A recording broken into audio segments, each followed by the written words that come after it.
La imaginación sociológica, por Charles Wright Mills, 54. Apéndice, sobre artesanía intelectual. 3. Llega un momento en el curso de vuestro trabajo en que ya no tenéis nada que ver con otros libros. Todo lo que necesitáis de ellos está en vuestras notas y resúmenes, y en los márgenes de esas notas, así como en un fichero independiente, están las ideas para estudios empíricos. Pero no me gusta hacer trabajo empírico si me es posible evitarlo.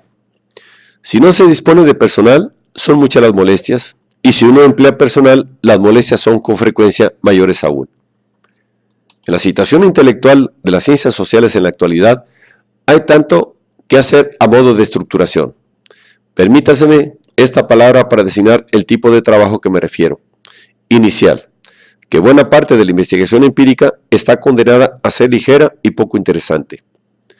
Gran parte de ella, en efecto, es un ejercicio formal para estudiantes noveles y a veces ocupación útil para quienes no son capaces de manejar los problemas esenciales más difíciles de la ciencia social. No hay más virtud de la investigación empírica como tal que la lectura como tal.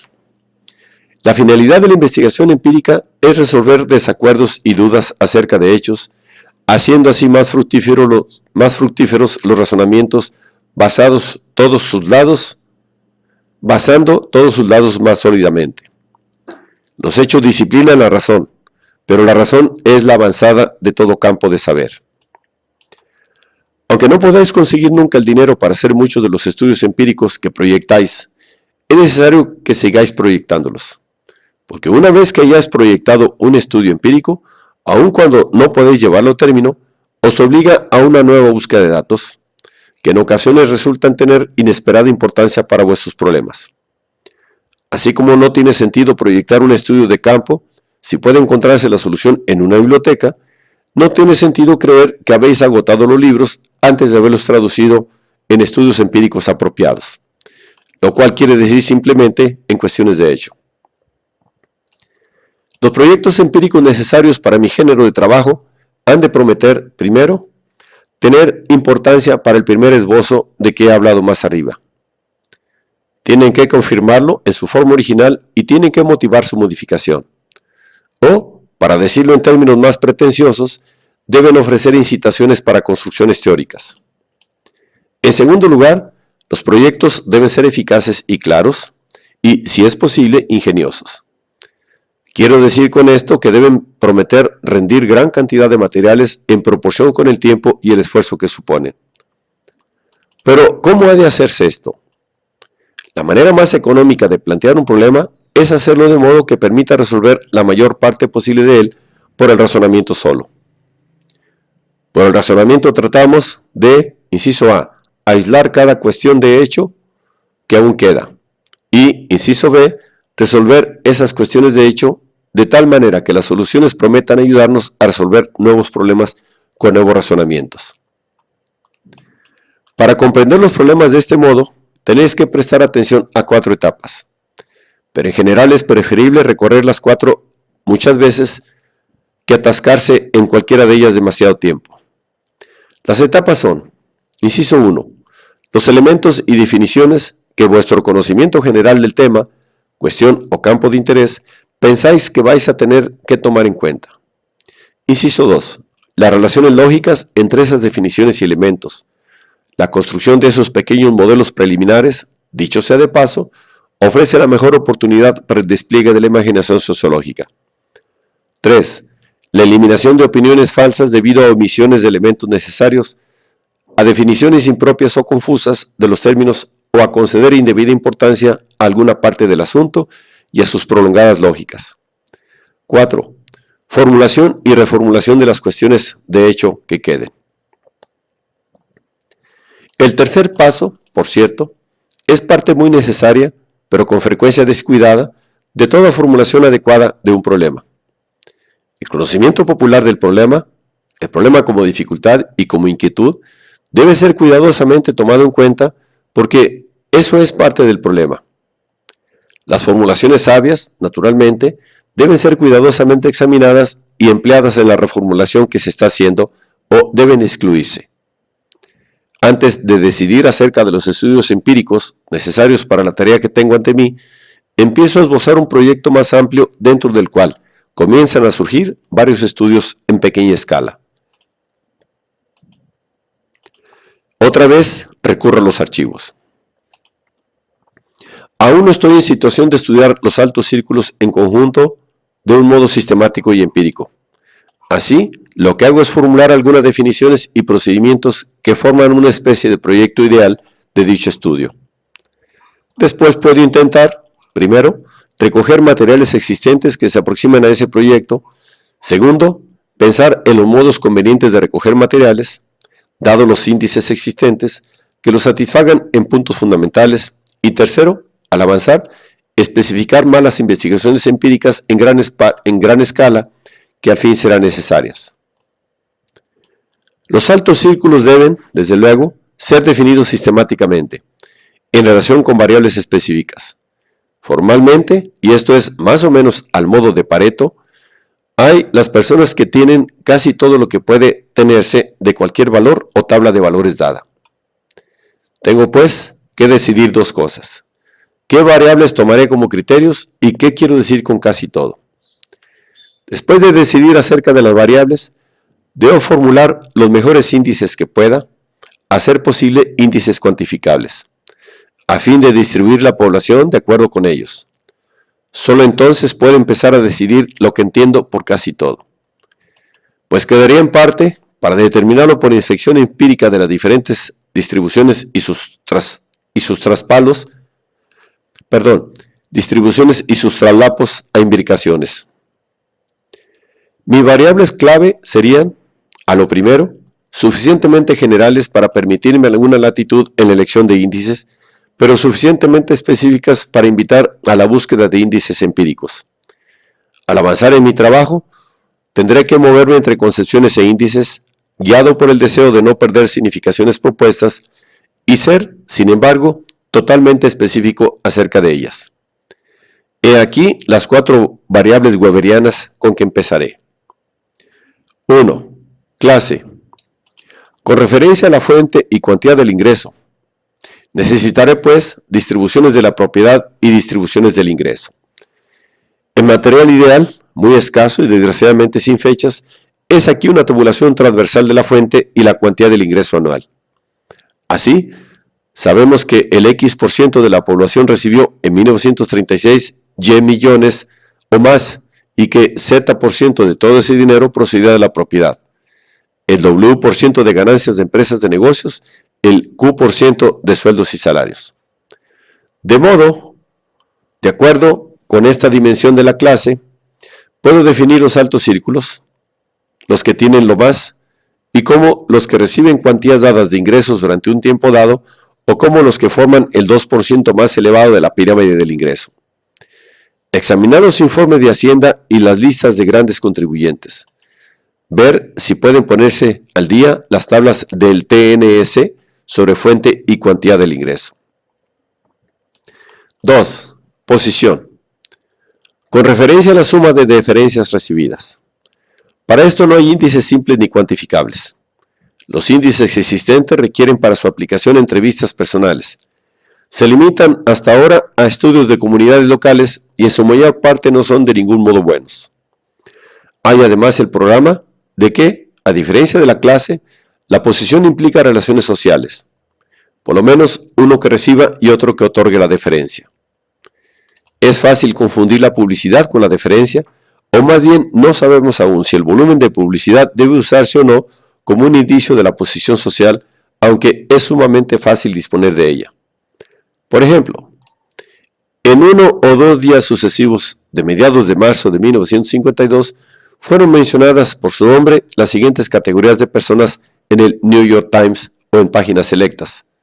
Acabar esto. 3. Poder. Referido a la realización de la voluntad propia, aunque otras se le opongan. Como la posición, esto no ha sido bien recogido en índices. No creo que pueda considerarlo en una sola dimensión, sino que tendré que hablar, inciso A, de autoridad formal, definida por facultades y derechos de posiciones en diferentes instituciones, especialmente militares, políticas y económicas, y inciso B, poderes que se sabe se ejercen informalmente, pero no formalmente instituidos. Líderes de grupos de presión o influencia, propagandistas con amplios medios a su disposición, y así sucesivamente. 4. Ocupación. Referida a actividades pagadas. También aquí tengo que decidir qué característica de la ocupación debo tomar en cuenta. Inciso A. Si uso los ingresos medios de diferentes ocupaciones para jerarquizarlas, estoy usando naturalmente la ocupación como índice de clase y como la base de esta. Del mismo modo, inciso B, si uso la posición o el poder típicamente inherentes a diferentes ocupaciones, uso las ocupaciones como índices y bases de poder, habilidad o talento. Pero este de ningún modo es un modo fácil de clasificar a la gente. La habilidad o destreza no es, al igual que la posición, una cosa homogénea, de la que hay más o menos.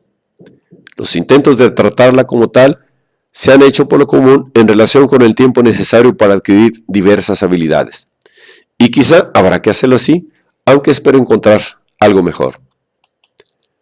Esos son los tipos de problemas que tendré que resolver para definir analítica y empíricamente los círculos superiores, en relación con esas 4 variables clave.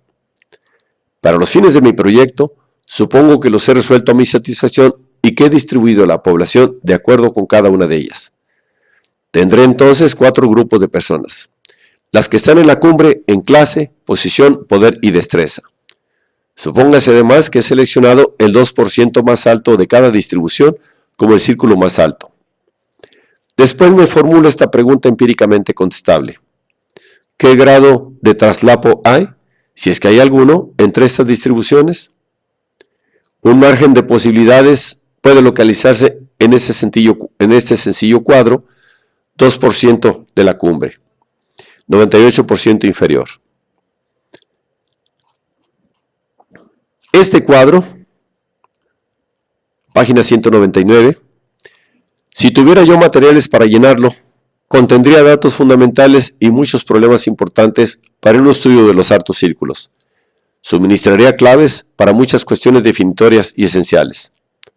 No tengo los datos, ni posibilidades de tenerlos, lo cual da mayor importancia a mis especulaciones sobre el asunto, porque en el curso de esas reflexiones, si van guiadas por el deseo de aproximarse a los requisitos empíricos de un proyecto ideal, llegaré a zonas importantes en las cuales puedo conseguir materiales interesantes como hitos y guías para la reflexión subsiguiente.